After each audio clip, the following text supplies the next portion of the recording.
দেশের বিভিন্ন স্থানে মাজার ভাঙচুরের ঘটনায় জড়িতদের শাস্তির আওতায় আনতে এবং তাদের বিরুদ্ধে কঠোর আইনগত ব্যবস্থা গ্রহণের জন্য পদক্ষেপ নিচ্ছে অন্তর্বর্তীকালীন সরকার।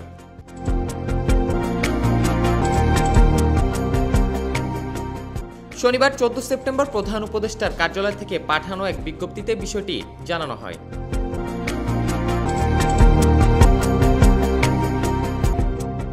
বিজ্ঞপ্তিতে বলা হয়, সম্প্রতি কিছু দুষ্কৃতিকারী দেশের সুফি মাজার ও দরগাগুলোর ওপর আক্রমণ চালাচ্ছে বলে আমাদের নজরে এসেছে। অন্তর্বর্তীকালীন সরকার যে কোনো ধরনের ঘৃণাসূচক বক্তব্য এবং ধর্মীয় ও সাংস্কৃতিক স্থাপনাগুলোর ওপর আক্রমণের তীব্র নিন্দা জানাচ্ছে। যারা এই হামলার সঙ্গে জড়িত তাদের শাস্তির আওতায় আনতে এবং তাদের বিরুদ্ধে কঠোর আইনগত ব্যবস্থা গ্রহণের জন্য সরকার পদক্ষেপ নিচ্ছে। আইন প্রয়োগকারী সংস্থাগুলোকে মাজার ও ধর্মীয় স্থাপনাগুলো রক্ষার জন্য পর্যাপ্ত ব্যবস্থা গ্রহণের নির্দেশ দেওয়া হচ্ছে।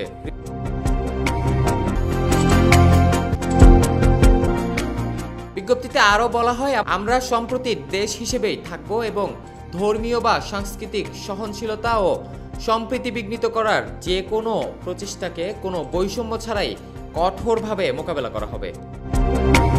Desk report, media express.